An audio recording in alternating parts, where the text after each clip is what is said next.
Hi there everyone, welcome to Artistry Co. Thank you for buying your pattern. If you're new to hand embroidery and not quite sure where to start, you're in the right place because in this video I'm going to walk you through all the essential materials that you'll need to begin your embroidery project. Nothing overwhelming, just the basics to help you get started.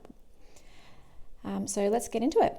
We've got here a pair of fabric scissors, a pair of embroidery scissors, a heat erasable pen, an embroidery hoop, a screwdriver, a skein of floss, I use DMC brand, some fabric, some chenille needles, a mixed pack of embroidery needles, and a needle minder.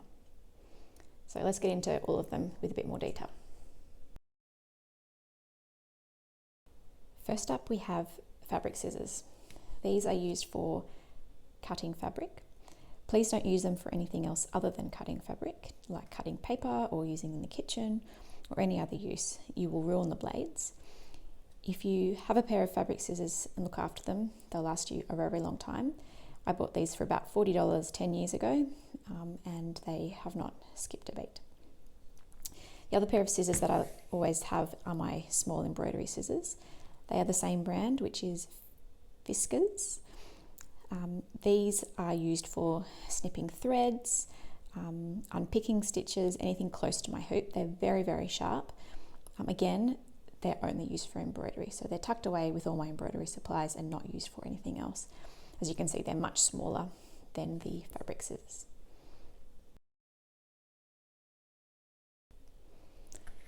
Next up is a friction clicker heat erasable pen.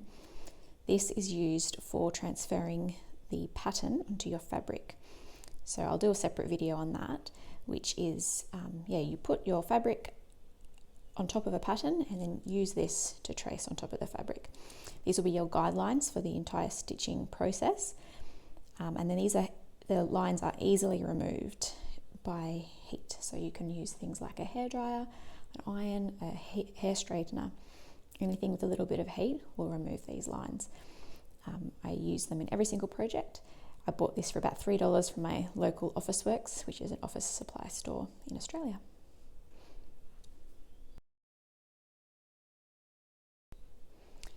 You'll also need an embroidery hoop. Embroidery hoops come in many different sizes and shapes, mainly circle and oval. The most common size for my projects is a 6-inch hoop. This is a smaller one, about just 4 inches. So make sure you buy the correct embroidery hoop size for your project. I always buy this brand here, which is Nerge.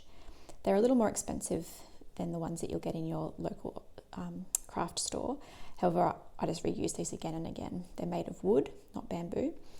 And the thing I like about them the most is that there's no chips or splinters. There's always a really great seal between the two parts of the hoop. My favourite feature is that you can tighten the hoop with this nut here, and it's got a little spot for a screwdriver. So that's why I always have a screwdriver in hand too, to tighten my hoop. You can get such a tighter seal on your hoop if you use a screwdriver. So use a screwdriver, a Nerge hoop if you can. But if you're just starting out and you're not sure if this hobby is going to be a forever hobby, which I hope that's not the case, I hope that once you start embroidery, you're hooked. But yeah, try and buy the best quality that you can. You'll find it's much easier for your stitching.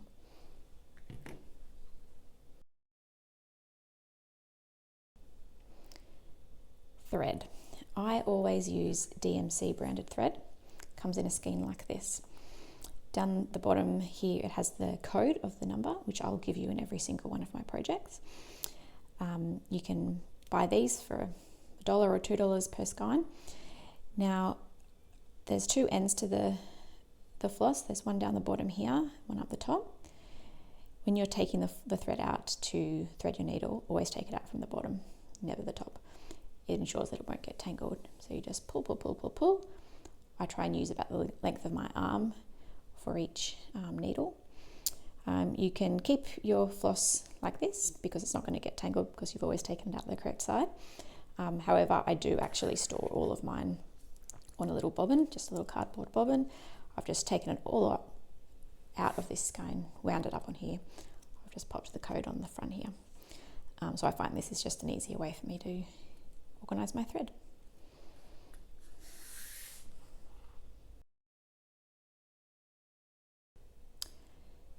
Fabric. I usually stitch with cotton. The particular one I like to use is called a drill fabric. It's very cheap from my local store. It's 100% cotton and it has no stretch. So that's probably the most important thing when you're choosing a fabric. Please don't choose any sort of jersey fabric that has some stretch to it. That will just lead to disaster with your stitching. You can also choose things like linen, although that has a much looser weave than this tight drill cotton. You can see there's hardly any gaps in there. If you go for a more linen, it's got such a loose weave, and again, it can get a little bit wobbly. So choose whatever colour you want. Your local fabric supply store would be glad to help you.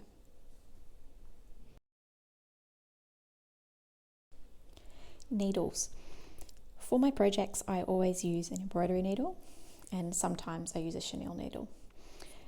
I bought them both in a mixed pack, same brand DMC. The difference with the embroidery needles are that they have a narrow eye, and as you go up the sizes, the eye gets slightly larger, as does the length and the width of the needle. I recommend you do buy a mixed pack like this. It wasn't expensive, and they've lasted me a really long time, and it just ensures that I'm using the correct needle for each project. I like to use size 3 needles when I'm using just one strand, so things like fine thread painting, satin stitch, anything with really small detail. I use the size 3, but as you go up and you're using more strands of floss, I use the size 8 or size 9. They just hold it a little bit more because they've got a larger eye, and also because they're thicker, they create just a larger hole for your thread to go through your fabric. The other ones that I also use occasionally, or every time I'm using a French knot, I will use a chenille needle.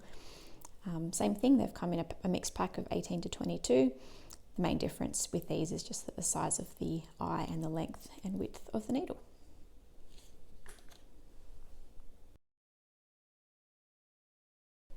Last up is my embroidery needle minder. I don't think this is an essential, but it's something that I think is essential if you're anything like me and losing your needles all the time. It's just a magnet that clips to the back of your fabric, and then every time you have a needle, you finish with it or you change your needles, it just clips on. It's not going to fall off, it's not going to get lost. Save your feet or your kids or anyone around you, pets, buy a needle minder or just use a magnet. I hope this video was helpful as you gather all your essential embroidery supplies. I hope you have a wonderful time stitching your project, and I can't wait to see what you create.